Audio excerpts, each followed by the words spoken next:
살면서 종종 결단해야 할 때가 있습니다.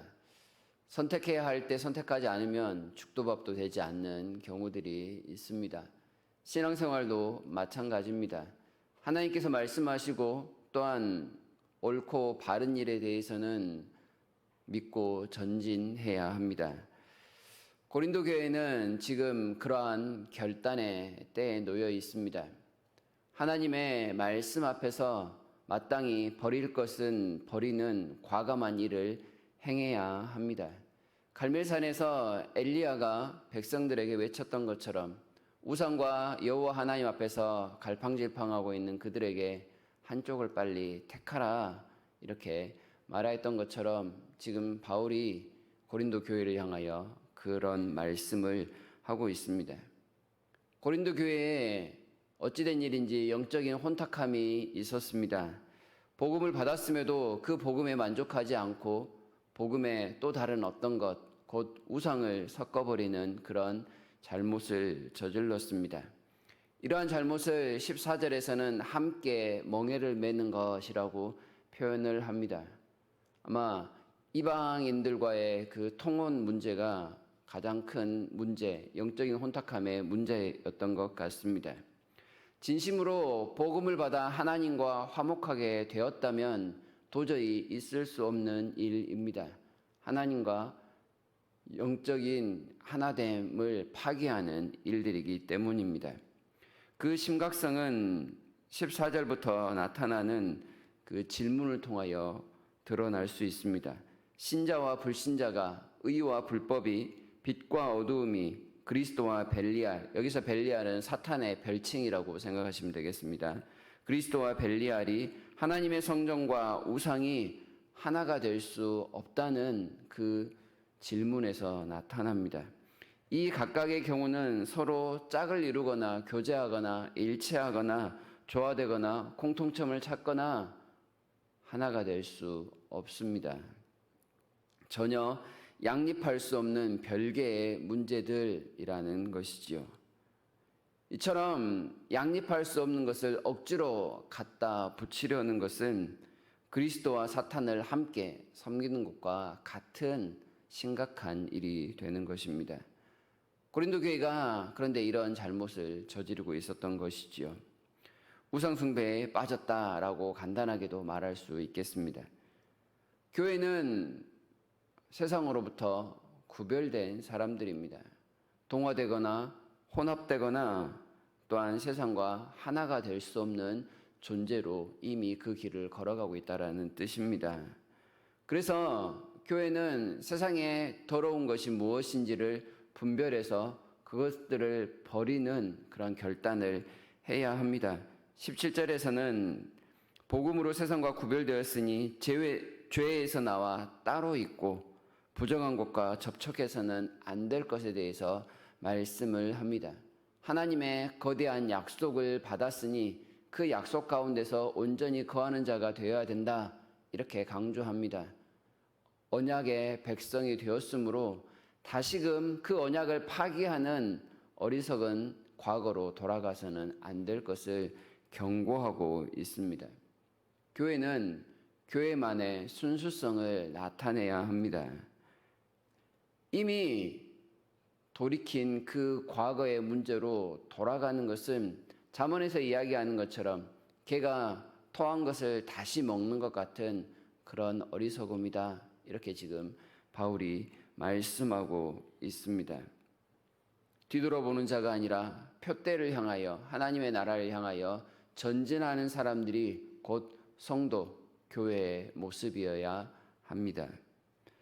고린도 교회가 그럼에도 불구하고 이러한 잘못을 저지르게 된 가장 큰 원인은 그들이 바른 선생을 보는 눈이 없었기 때문입니다. 바울의 사도성을 의심하면서 바울이 전한 복음까지도 다 폐기 처분한 결과로 이러한 영적인 혼탁함에 우상숭배에 빠지게 된 것입니다. 선생이 바른지 그른지 알아보는 것도 믿음입니다. 거짓 선생을 따라가는 것도 우상 숭배에 가깝다 할 수 있습니다. 복음의 길에서 거짓 선생 때문에 이탈했으니 복음의 바른 길에서 이탈하고 또한 영과 육의 악한 행실 가운데 처하게 되었다 할 수 있겠습니다. 우리가 바른 선생을 따르고 바른 말씀 가운데 거하기 위하여 노력해야 하는 것은 1차적으로는 바른 하나님 앞에 성도다움을 유지하는 것이며 2차적으로는 이런 죄를 짓지 않기 위함이라는 것을 생각해야겠습니다. 선생을 떠난 그 죄가 하나님을 떠난 것과 연관되기에 7장 2절에서 바울이 이야기하죠. 마음으로 우리를 영접하라 라고 말입니다. 마음으로부터 바울과 그의 복음을 받아들이고 하나님 앞에서 회개하라 라는 강력한 말씀입니다.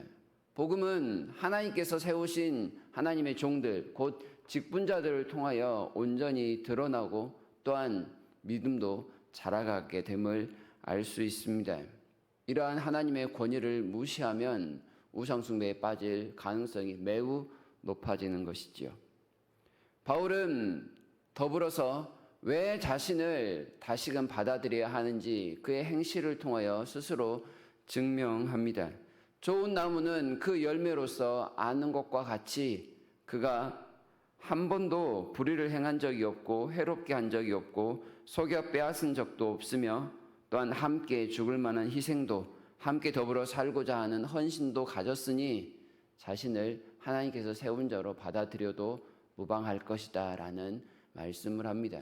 어제 우리가 말씀을 들었던 내용으로 하자면 바울은 이미 자신이 가르친 복음의 내용대로 세상에서 빛과 소금의 역할을 충분히 감당하고 있으니 바울이 전한 복음을 다시금 수용하고 하나님께로 돌아옴이 마땅하다라는 것이지요. 삶이 얼마나 중요한지를 바울 스스로가 증명하고 있는 셈입니다. 복음의 다른 어떤 것을 섞는다는 것, 그것이 이처럼 심각한 일이 됩니다. 하나님과 우리 사이에 무언가가 끼어 있을 수 없다는 뜻입니다. 하나님 앞에 섰는데 다른 어떤 중요해 보이는 것이 보인다.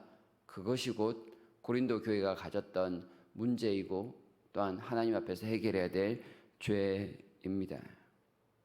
이러한 고린도 교회 같은 오류에 빠지지 않기 위해서는 정말로 순수하게 말씀만을, 복음만을 사랑할 수 있어야 합니다. 그리고 바울이 보여주고 있는 것처럼 그에 합당한 삶을 최대한 살려고 노력해야 합니다. 또한 하나님께서 세우신 직분, 곧 권위에 순종하는 모습을 보여야 합니다. 바른 종을 따라 하나님 앞에 살려고 하는 헌신과 노력도 필요한 것이죠. 이 세상의 것이 아닌 위의 것을 늘 생각하며 따르려는 헌신이 오늘 우리에게도 필요할 것입니다. 교회가 세상과 혼합되거나 또한 그렇다고 세상과 단절되어서도 안 됩니다. 성도인 우리는 세상에 섞여 살아가지만 세상과 엄연히 구별된 존재라는 것을 분명히 알아야 합니다. 바울이 강조하는 것이 바로 이러한 내용이죠. 함께할 사람과 함께해서는 안 될 사람을 분명히 알고 실천하며 또한 그 앞에서 지혜롭게 삶을 살아야 하는 것이지요. 참 스승이신 오늘 우리는 성령님을 따라 사는 그런 모습을 보여야겠습니다. 동화되지도 않고 혼합되지도 않기 위해서는 늘 우리에게 지혜가 필요할 것이기에 우리와 함께 하시는 주님을 의지하는 방법밖에는 없습니다. 그 주님을 기억하면서 어제 말씀처럼 빛과 소금으로서의 책임을 다하는 삶을 통해 교회다움을 유지할 수 있었으면 좋겠습니다. 이번 주부터 또한 시작되는 한 주간을 살아가실 때 온전한 복음의 능력 가운데서 세상에 빛과 소금처럼 살기에 부족함이 없는 우리 모두가 되기를 진심으로 바랍니다.